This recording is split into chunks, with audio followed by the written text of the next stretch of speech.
technologies affect people's behavior, including trust, social conduct, and activity, and how they reinforce policies of racial discrimination against minorities. We are joined by Maisha Hayes, Jonathan Hempel, Danny Noble, and Sophia Goodfriend on the stage.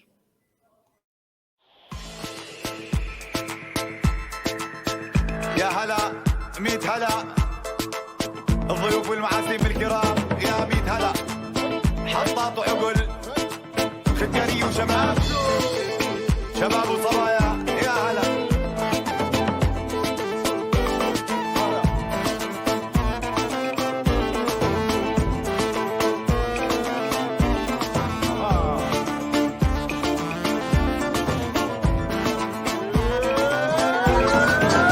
يا ظريف الطول وقفت اقول لك رايح عن غربي وبلادك احسن لك خايف يا ظريف تروح وتتملك وتعاشر الغير وتنساني انا يا ظريف الطول وقفت اقول لك رايح عن غربي وبلادك احسن لك.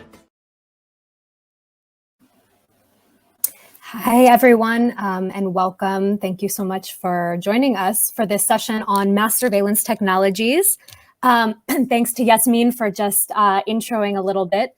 My name is Danny. I work with campaigns for JVP, Jewish Voice for Peace, based in the United States. And yeah, I think we're just going to get right into it by introducing our panelists. Super lucky to have three esteemed experts on this topic. So I'm just going to introduce each one of the panelists, and then I think we'll jump right in. So we have here Maisha Hayes. Bless you. Maisha Hayes is the Campaign Strategies Director at Media Justice. She previously spent 2 years in the organization's organization as the National Organizer on Criminal Justice and Technology, where she oversaw the launch of the No Digital Prisons and Protect Black Dissent campaigns. As the grandchild of a political prisoner, she's deeply committed to organizing people power that leads to radical transformative change and justice. Maisha earned her BA in Black Studies at Occidental College and currently lives in Brooklyn. Welcome, Maisha. Thank you so much for being here. Go ahead and introduce as well. We're joined by Sophia Goodfriend, who is a doctoral candidate in anthropology at Duke University with expertise in digital rights and digital surveillance in Israel and Palestine. She's based in Jerusalem and has worked as a researcher with Hamla, and her writing has appeared in publications such as Foreign Policy, 972 Magazine, Jewish Currents, and others. Welcome, Sophia. Thank you so much for being here. And finally, we're joined by Jonathan Hempel, who is a human rights defender, anti-militarist, and anti-apartheid activist. He is a researcher and educator focused on Israeli militarism and the Israeli military and cyber industry. He holds an MA in social cultural studies from Viadrina University in Germany, and right now is working as a researcher and project manager for the American Friends Service Committee in East Jerusalem. Also one of the co-founders of the Database of Israeli Military and Security Export, and also known as DIMSI, which I am personally extremely grateful for all of your work on that. I know all of us in the movement are. So thank you so much to the three of you for being here. So we're going to jump right in, and hopefully I'll be able to take some notes on different themes that come up, and hopefully we'll be able to circulate and give everyone a chance to speak on the different topics, because everyone in this group brings something super distinct and to the conversation. So I'm going to start with a question for you, Sophia. So Sophia, you recently published a paper on the intensification of surveillance in East Jerusalem, and you've continued to research Israeli mass surveillance. Can you describe, just to ground us, the specific types of surveillance that Palestinians experience on a daily basis, just to ground us in this conversation? Thanks, Danny, and it's great to be here with everybody today. Sure, so that report that you mentioned came out in November of this past year in 2021, and it was drawing from a ton of different interviews that I and researchers at Hamla did with Palestinian Jerusalemites, really looking at the intensification of particularly biometric monitoring, surveillance of social media, and other kinds of digital surveillance in East Jerusalem following everything that happened this past May.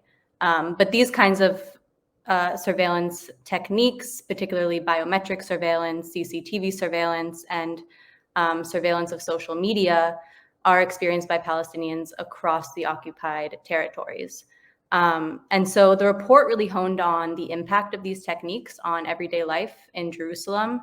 We found that for Palestinians in Jerusalem in particular, the intensification of all of these kinds of surveillance had grave implications for, freedom of speech, freedom of movement, and most importantly, a fundamental right to privacy. And I will say that in other research that we've done in places like Hebron and across the West Bank, we found similar things. So a good example of what this means is that, for example, the really draconian ways of policing online speech for Palestinians means that a lot of Palestinian youth end up censoring themselves online, feel like they can't take to the same kinds of platforms that many people across the world kind of take for granted.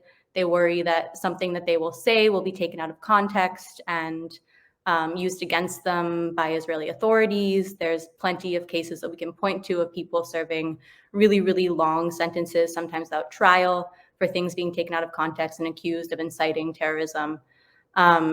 So that was something that was we saw had actually escalated this past summer and into the fall, as Israeli authorities were taking to social media and social networks and shutting Palestinians off of online space. We also saw there was a huge proliferation of CCTV surveillance in many different neighborhoods in East Jerusalem, and it comes around the same time as news of the Blue Wolf program in Hebron and the West Bank came to surface, which was an extensive biometric database.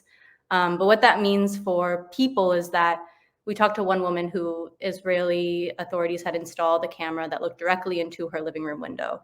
And she was saying that, now when she's home, she doesn't feel like she has any sort of privacy, which means that she is taking to cooking and cleaning and carrying out really mundane household tasks like fully clothed in her hijab, worrying that anybody can kind of see into her private living space. And who knows what they will do with that footage, who knows how it will be used, who knows the consequences of if that will be held against her.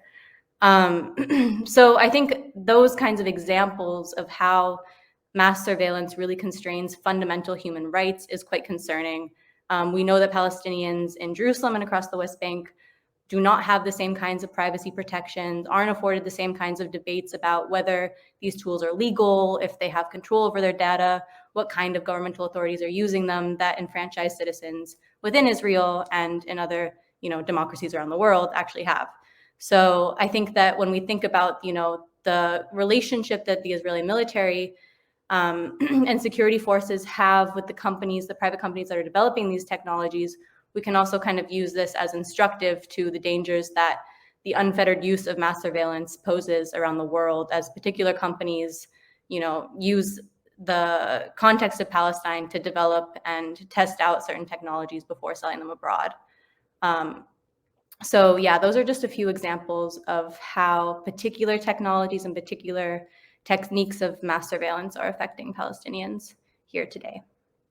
Thank you so much for that, Sophia, and thank you for grounding us in specifically what this kind of mass surveillance technology actually means for daily life of Palestinian youth, Palestinians like living with the surveillance. Could you just, before we pivot to a next question for Jonathan, I want to ask you, Sophia, could you elaborate a little bit on this biometric database, et cetera? I think for folks that maybe aren't as familiar with this particular technology, I think it would be really incredible to hear more about what specifically that means for daily life.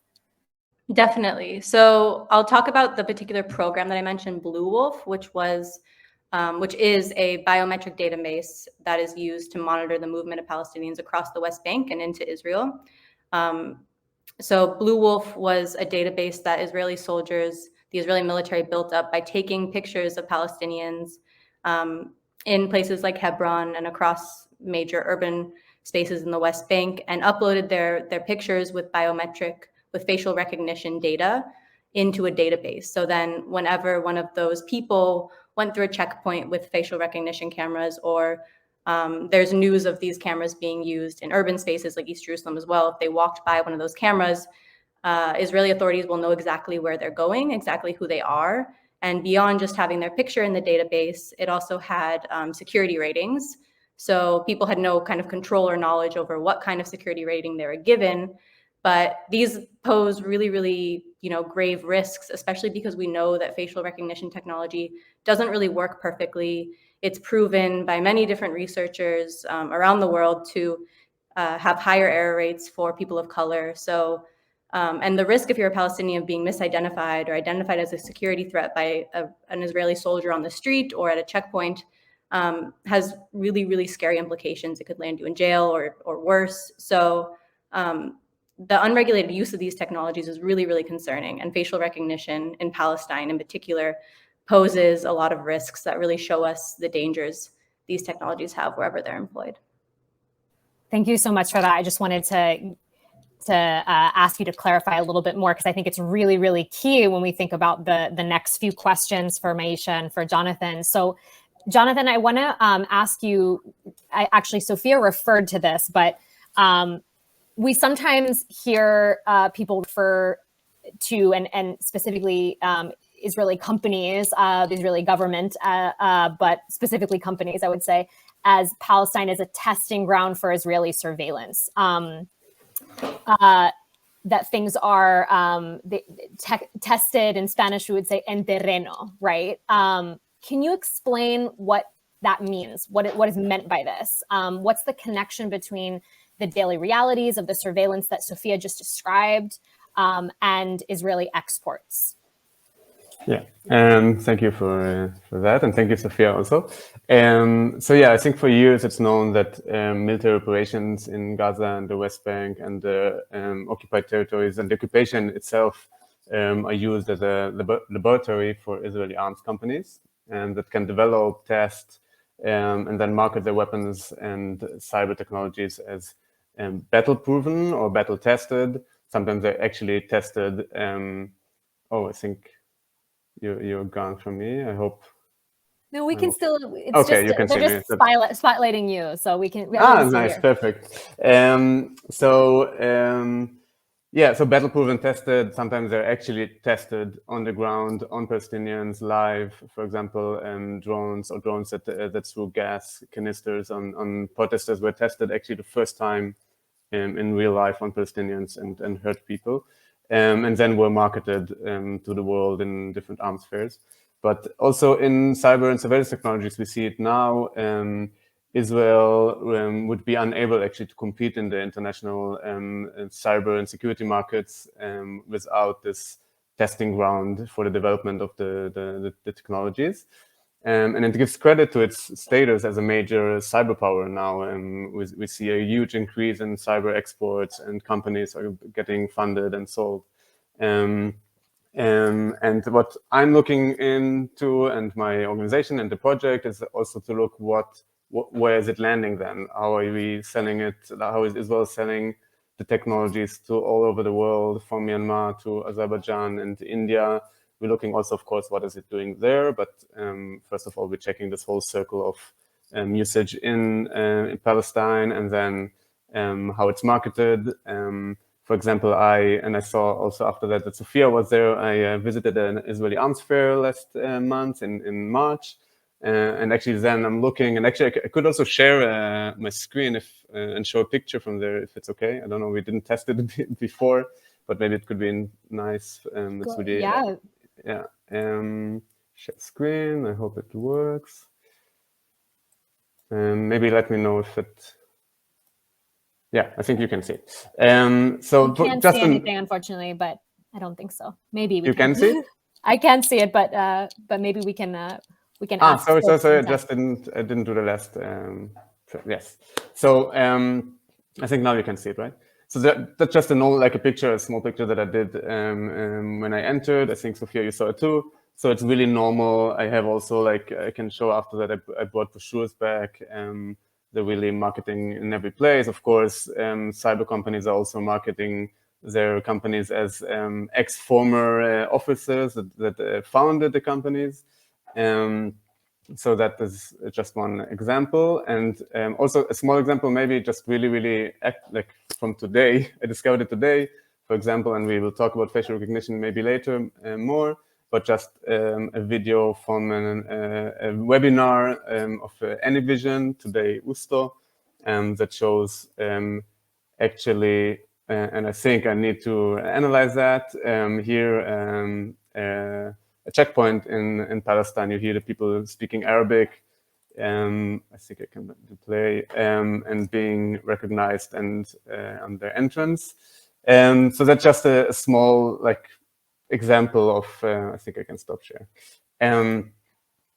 That's just a small example, a short example of really of today, like last month and now. Different technologies and specifically AI and facial recognition technologies being marketed as being used on the field operationally.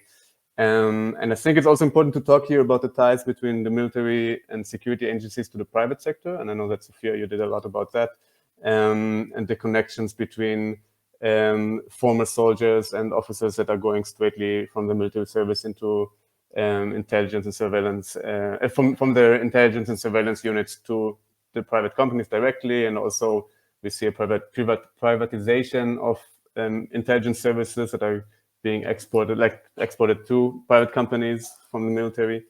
And the companies, and actually my database, we're also highlighting that. The companies are really proud of this former military experience, and they're proudly marketing their companies like that. We see it on NSO, AnyVision, all those companies that maybe people here already heard and dealt with. All of them are ex-intelligence or army officers that are proudly saying that and showing that. So yeah, we see a direct process of technologies being used in the occupied territories and facial recognition technology surveillance drones. And I just wanted to read, and I like this. I don't like it at all, but I think it's a good example because it's also the facial recognition technology that a former AnyVision employee said, and I'm quoting, the technology was field tested in one of the world's most demanding security environments, and we are now rolling it out to the rest of the market. So it's a good example of not only the drones that we know the stories of the drones attacking in Gaza and then being sold to all over the world, from India to Africa and Europe, but now we have new technologies being marketed and sold all over the world, and then they're oppressing people, violating human rights, violating the right of freedom of movement and privacy, and the list is long. I think for now it's okay. I think I'll talk later about facial recognition specifically more, maybe. Thank you so much for that, Jonathan. And I think those photos speak for themselves. But I think that it's actually a really, really great setup for what you described to this next question for Maisha, which really speaks to, Maisha, thinking about the US context. Can you talk about how surveillance has impacted social movements and activists in the United States in thinking about the kinds of surveillance technologies that Sophia and Jonathan just mentioned? Could you just shed some light on that? Sure. Can folks hear me okay?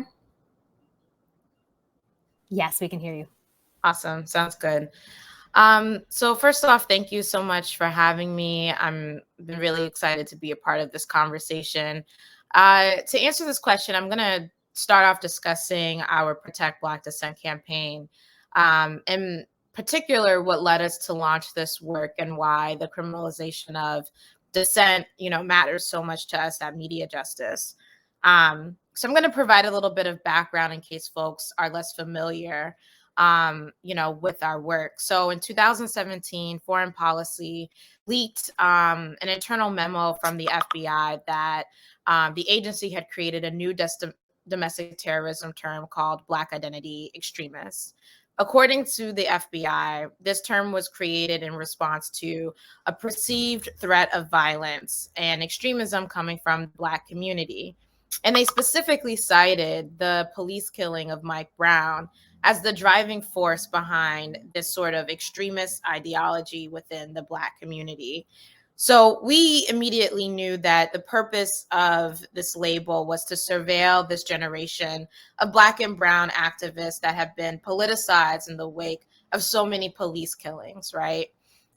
There's nothing extreme about calling for the end of police or state violence. But as we know in the United States, like, we are obsessed with policing. We believe that, you know, policing and locking up as many of our own is the solution to our problems. So to stand up and reject this has, you know, made us quote unquote extreme. And I think anyone familiar with the history of Black protests knows that, like, Black political power in this country has always been seen as extremist and violent.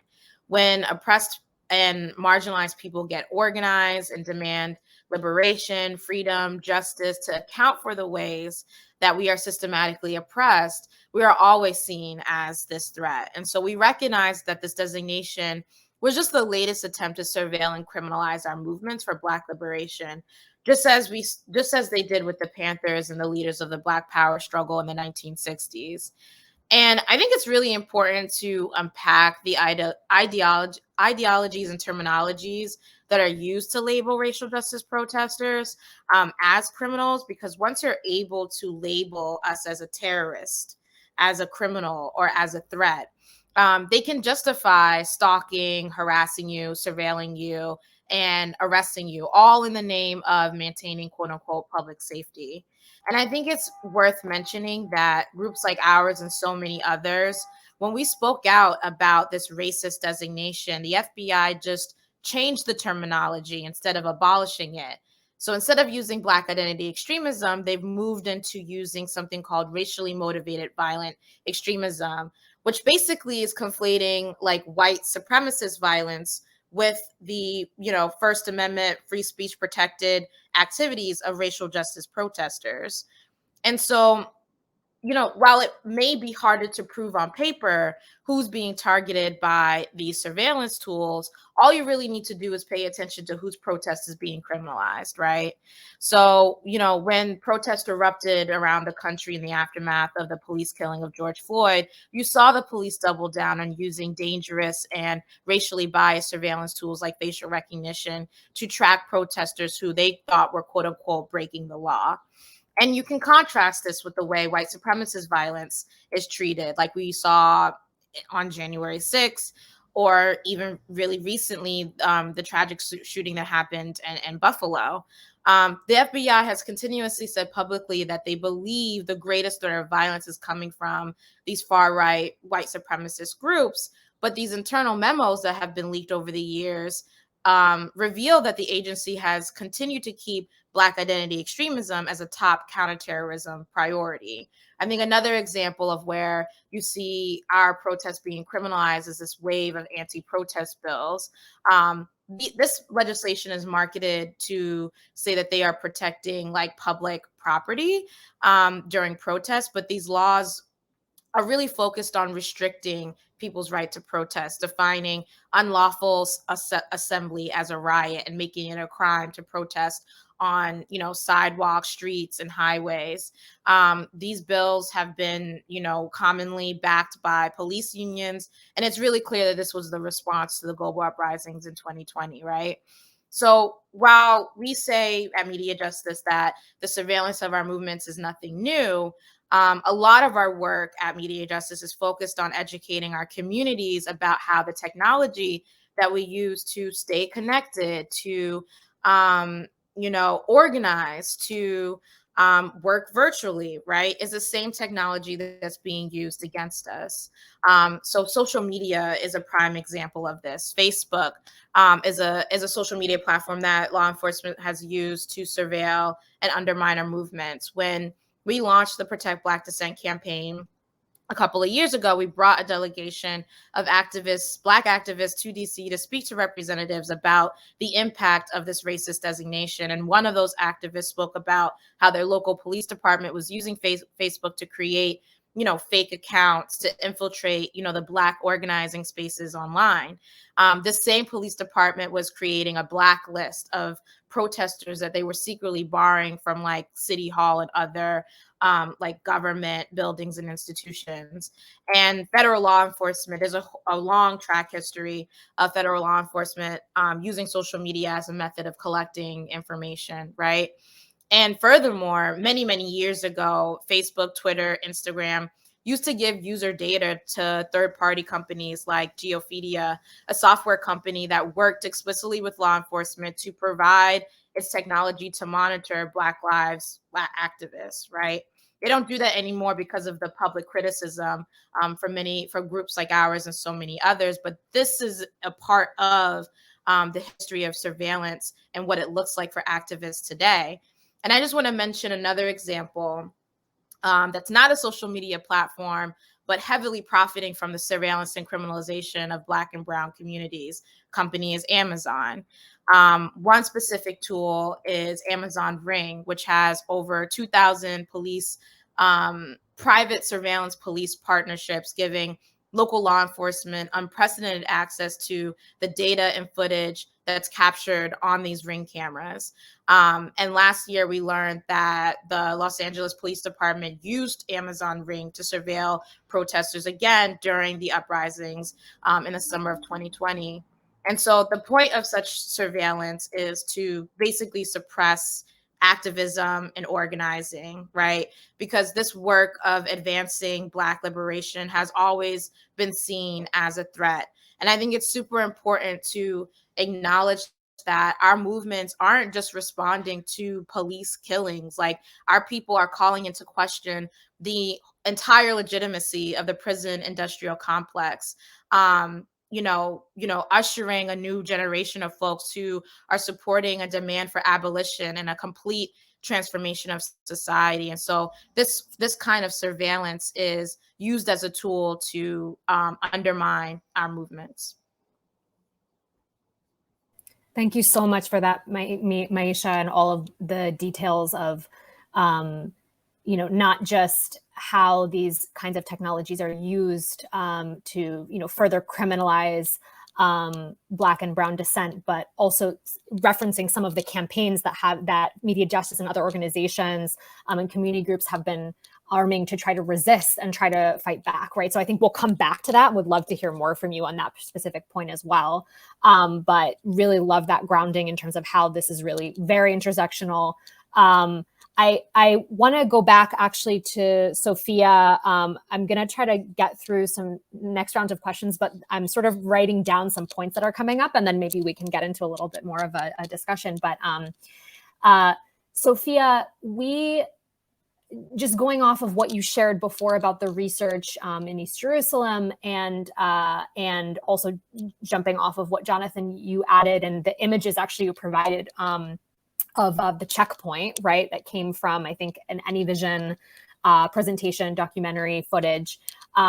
Sophia, we've heard Israeli officials talk about a frictionless occupation, right? This term gets thrown around a lot.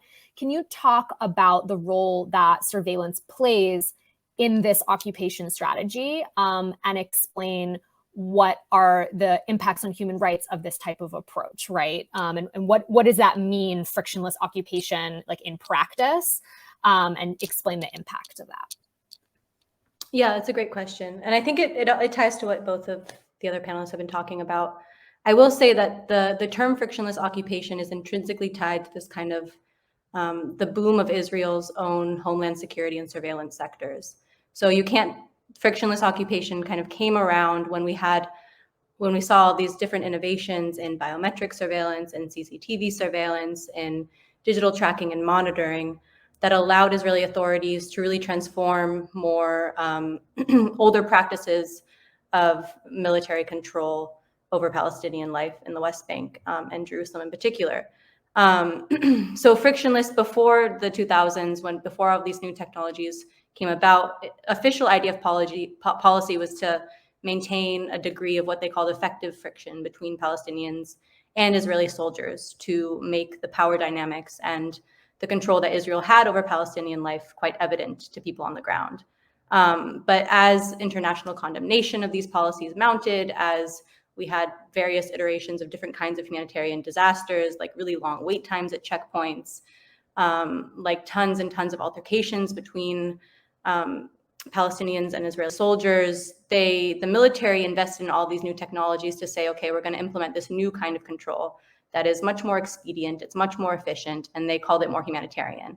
So instead of soldiers at checkpoints checking everybody's IDs, we're going to have biometric cameras that can automatically determine if somebody can pass through a checkpoint or not. Instead of soldiers breaking into homes, they said that they would have, drones flying over villages or infrared cameras mapping the inside of people's homes. So all these new technologies promise to kind of revolutionize the occupation and make it more humanitarian, according to generals. And it's important to know also that these generals often sit on the boards of private companies like AnyVision, like the cybersecurity companies that we know, like the NSO group. So we know that there are these like really tight overlaps between the same companies that are kind of supposedly transforming what the occupation looks like, and the general saying that this is going to be more humanitarian, more expedient, more efficient. So I think that's really important to point out, because often it doesn't really work like that. Like we've talked about the dangers that facial recognition poses. I mentioned the example of cameras going into people's homes. I think again we'll go back to Hebron, where the biometric database that I talked about was revealed by reporters at the Washington Post in November. So the army installed all of these new cameras around Hebron's old city, where there's an expanding settler movement. And oftentimes there was just another case of this, settlers are taking over Palestinian homes. There's tons of soldiers patrolling the streets to, control the situation, allegedly. So the military installed a bunch of new cameras in the old city, and they called Hebron a smart city. So they had all these sensors that could patrol the area and automatically flag what was going on, and it would be much more efficient according to the people managing it. But in practice, we found like new cameras are directly on top of Palestinians' homes. And so you have scores of soldiers coming into people's homes to manage the cameras, to, check on how they're operating, see if they're working okay. They often will shut down if there's a power outage, which happens all the time, or if there's bad weather. So those kinds of practices that are necessary to keep up these really high-tech tools keep happening and keep sustaining all this kinds of friction between an occupying army and a population living under occupation. So I think that's really important to point out. Another thing is that to build up these kinds of databases requires all kinds of intervention between the army into Palestinian life. So the Washington Post also reported that people were pulled out of their homes to take pictures of them, to add them into the biometric database. The Washington Post said that kids were stopped outside of school to have their photos taken. Sometimes if somebody refused to have their photo taken, then they would be detained. So even though the people who are producing these technologies or implementing them on the ground say that they're much more effective and efficient and work really well, they often don't, and often just increase all of the really dehumanizing effects that we know happens on a day-to-day rate in Palestine. And as I mentioned before, all of these kinds of surveillance technologies come with the psychological effects of living under intensive state surveillance. So it's really terrifying to think that everything you say on social media is being monitored by an occupying army and could be used against you. It's really terrifying to think that, an army can look inside of your private home and monitor what's going on. So there's all of these psychological effects that are really, really important to point out as well. But I do want to emphasize that when we talk about, frictionless occupation, or when we talk about the supposed benefits of these technologies that are wrapped up in fancy marketing terms, and we are taught to think of as, extra sophisticated, they actually don't work like that. And the people who are telling us they do are often the ones who are making money from other governments or other corporations or other municipalities investing in them. So, yeah. Thank you so much for that, Sophia. It's just incredible to just in the realities that you described, not just of what we know about what it's like to live under occupation and to live under that constant surveillance, but the fact that these companies and the government perhaps is saying openly that they believe such technologies are more humanitarian, right? That they will that they will somehow help lead to a society that is more peaceful, more human rights friendly, et cetera, which is just incredible. And I've read that multiple times, but I think it's really helpful for you to remind us that of the conflict of interest happening here in terms of the connection with, private enterprise. And actually, that sort of takes us to my next question, which is for Jonathan. Although you touched on a lot of points, Jonathan, so Sophia just mentioned, about the proliferation of facial recognition technology, what that means for daily life. Could you share a little bit about how such mass surveillance technologies, I mean, specifically facial recognition, I think would be really interesting to hear about, are used around the world? Who is buying them? How are they used at borders and with policing agencies? I think, Maisha obviously referenced a little bit, and I think we'll get into that a little bit more. Maisha, I think in the next round, I would love to hear you talk more about this, but could you just shed a little light on how that mass surveillance technology is used around the world and who is using it? Yes, of course. And I think there are two perspectives to look also into the the problematics of facial recognition. And I think maybe the first one, that is the algorithm and the technology itself, I will put it on the side, but I can say to all the participants here, look also into there are a lot of research about the algorithm that is racist and problematic. But also, of course, the way that it is used. And I will also not go too far away because I want to concentrate on the Israeli facial recognition technologies, but all over the world, facial recognition technologies are starting to be used, and in a really bad way in the United States, for example. And I think maybe Maisha will tell about that, I'm not sure. But it's used there to locate immigrant families, for example. In China, the technology is used to develop and to identify the faces of Uyghur Muslims and to track them and oppress this ethnic minority group within a context of an ongoing genocide. So we have also examples of facial recognition that are not specifically Israeli, but there is this growing demand, worldwide growing demand for these technologies, and always in an excuse of counterterrorism that was in the past. Now it's maybe health safety. We see also, and I'm researching a lot about also the border security excuse. Border security, it's just to prevent migrants to enter different countries or areas. So many of these private companies are advertising artificial intelligence technologies as, like I said before, tested and refined in the occupied Palestinian territories. And they're selling them as security solutions for different crises, in the world. I again want to share my screen because I think it's always good to show a visual example, and do it this time better. Just a second. So again, AnyVision, I think it's important to say to all the people that know AnyVision, it's not AnyVision anymore. They changed their name, and I mean, we can just assume why after the critiques on the usage in the West Bank and on checkpoints. So it's Usto now. So remember that if you see this name, that's AnyVision. So also that is in the last arms fair. And as Sophia said, this marketing of smart cities is really now a thing that they're doing. But also a new thing is that they're doing is to use COVID and the pandemic as a new strategy of selling and implementing technology. So, example, that's me being identified in the camera of AnyVision, Usto, and they're selling me the technology as proven to work with masks, actually. And we see it also with a different Israel company that is called Coresight, that also got really famous because of their good success. I'm saying it with irony, success with masks. So it's also, they're using it, they started to use it in public spaces, in hospitals, and also to track people without masks, or to just track people and monitor them. I think I had another picture. That's maybe later. I'll stop sharing. So we see it in this part also used by COVID and then exported all over the world.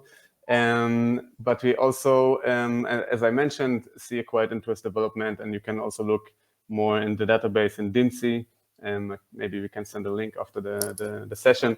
I looked a lot into this new cases of border security technologies, and Israel is really, really successful in selling technologies that are used here on Palestine, on the borders, on the fences, but also, of course, surveillance drones, attacking drones, and they're selling exactly the same technologies to the US, and it's being used in Mexico, on the border to Mexico.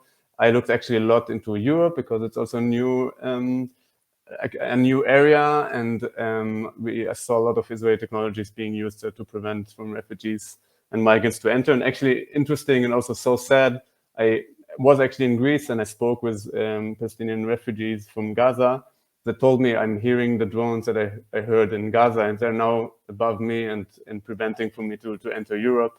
And people staying there for years and on the islands and in Greece, for example, on the border to Turkey, or Israeli drones that are just causing a pushback or pullback, that is when they just sent back to Turkey and cannot enter even Greece.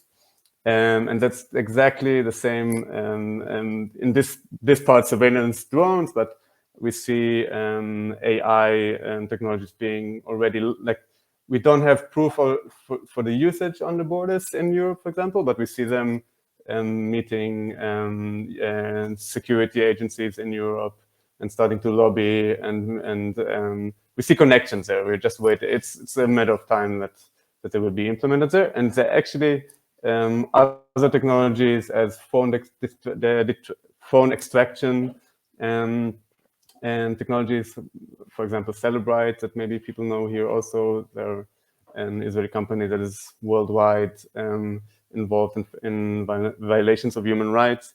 And they're actually marketing really, really specifically on the usage on borders against migrants. They're saying, and we really see like examples of presentations where they're saying, and the migrants are not always taking the passports, but they always have their phone, use our technology to hack them and see where they're coming from, or I don't know, just to gather information. And back to the facial recognition technologies, and that's what I wanted to share, but maybe I share again the screen, just really quickly. So we see it already implemented on, not only on borders, but we see that's,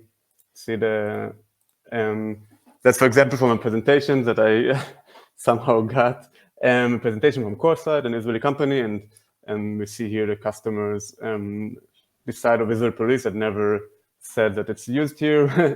We see it also in Thailand police, Mexico police, border crossing of Brazil and South Africa. So we see and that's facial recognition. That's a facial recognition technology, an Israeli one. It is not any vision. We don't have proof that it's used in the West Bank, but it's for sure used by the Israeli police, maybe also from the army, I don't know. And that's just one example of the technology already being used in civic spaces, but also on borders by police units. And I think, yeah, we have a lot of examples. That is also from this answer that I don't know if you can see Anna because of the filter or not, but it's also just the same fence that is used here on the Egyptian border and also on Gaza. And in the arms fair, I talked with some, I would say, the people that are selling the technologies on the arms fair, and he told me already how it's used in Cyprus and in Hungary. And we see the same circle already. Like it's actually connecting to my first part in the session. This battle operational tested, we see it already happening and arriving on the borders, arriving at the police units.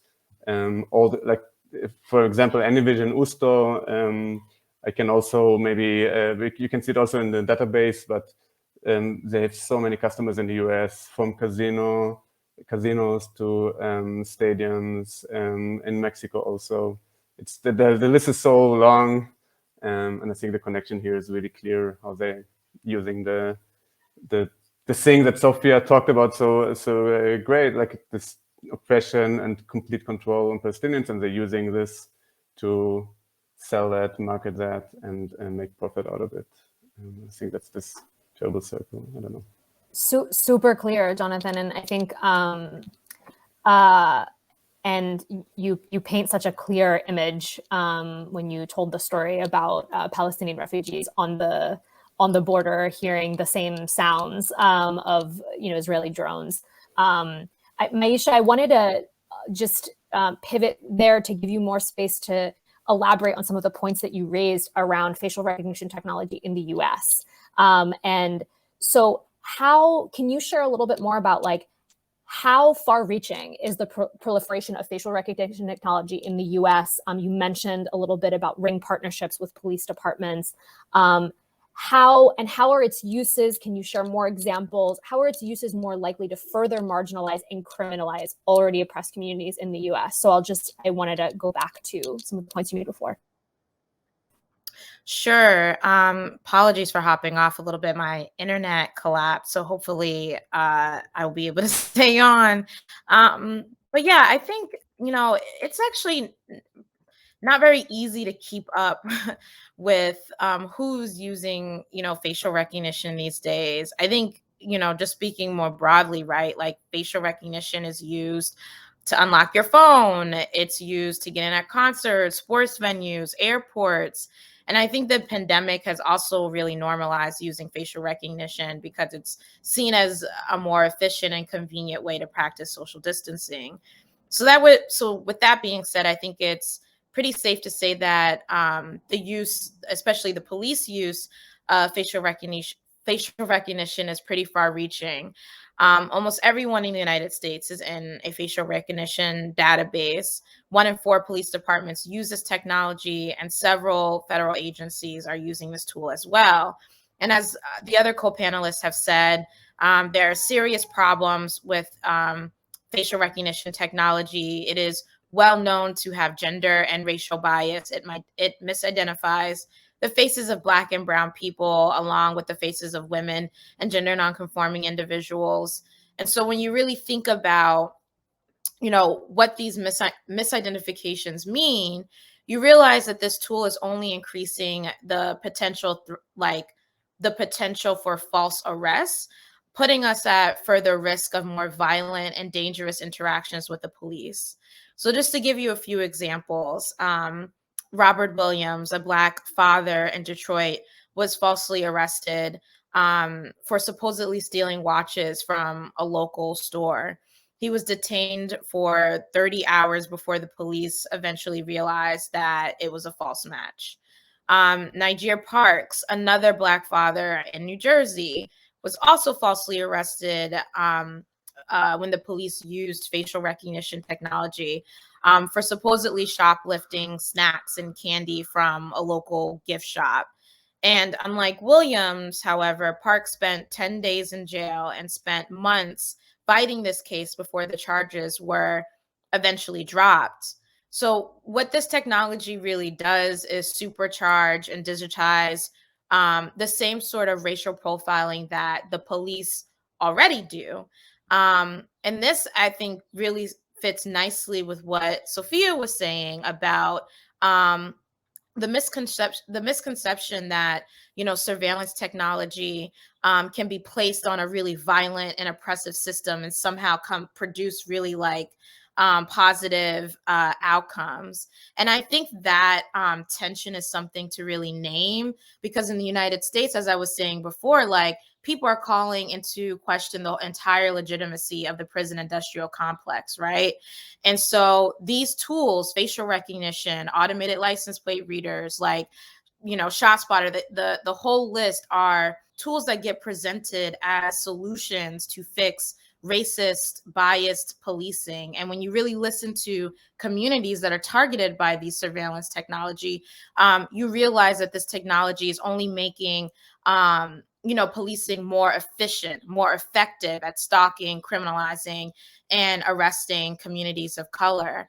And just to drive this point home a little bit further, in the United States, we're told that facial recognition technology will only be used in the worst of crimes, right? And yet all of the examples that I've spoken about thus far include people that were accused of really petty, low level crimes, right? And so this tool isn't even being used in the way that they're telling us it's being used, right? It's only being used to make policing more effective at its job. So even if this technology was 100% like accurate, it shouldn't be in the hands of law enforcement here or anywhere. Thank you so much for that, Maisha. So clear, the examples that you gave, how the connection between the use of the technology and criminalization. And I think that Sophia had some really excellent parallel examples for what that looks like on the ground for Palestinians.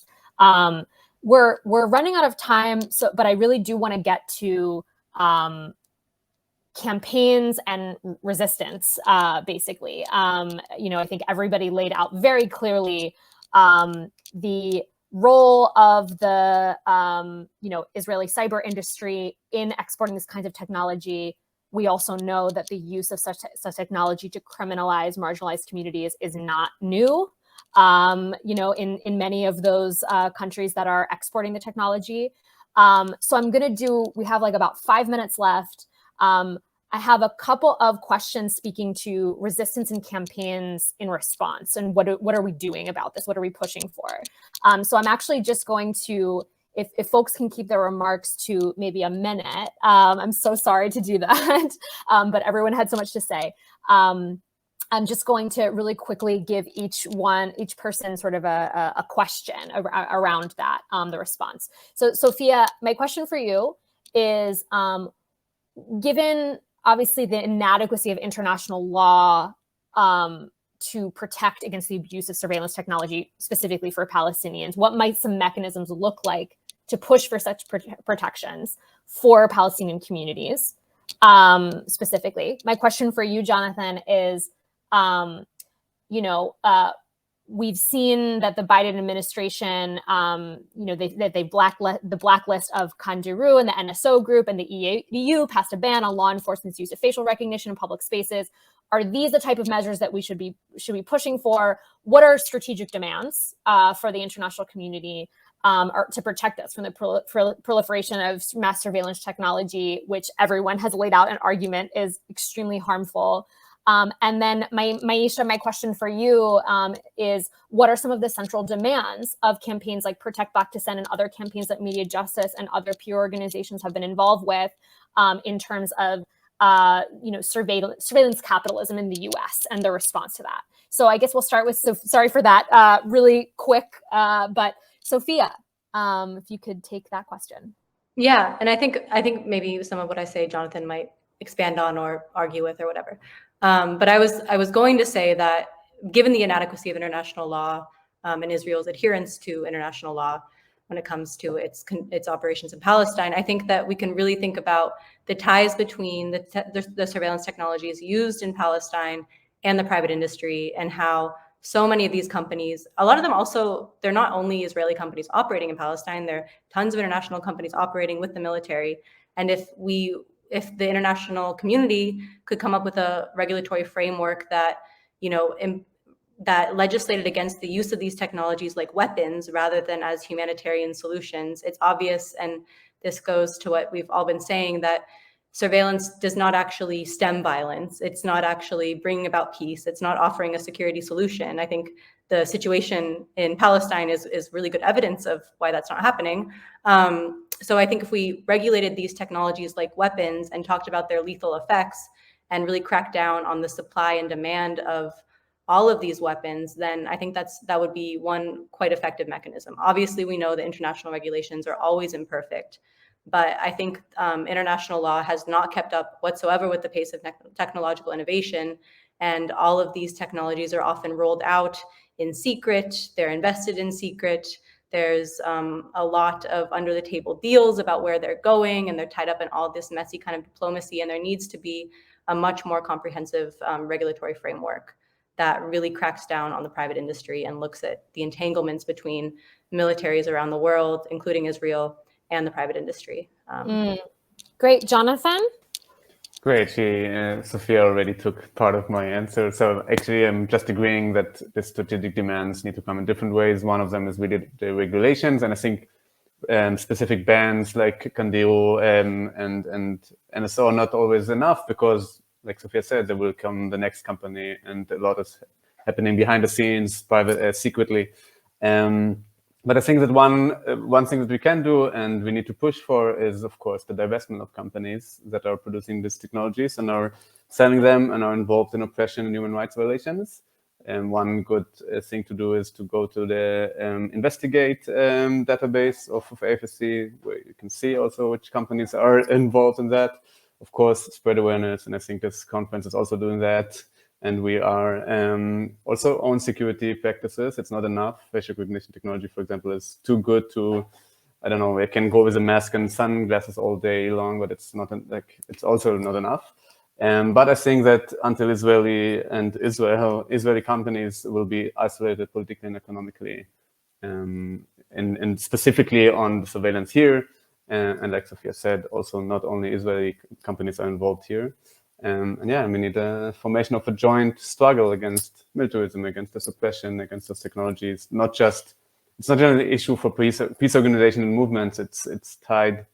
Like we need it broader. We need to demilitarize the institutions and structures that sustain this status quo and system. Yeah, I hope that was short enough.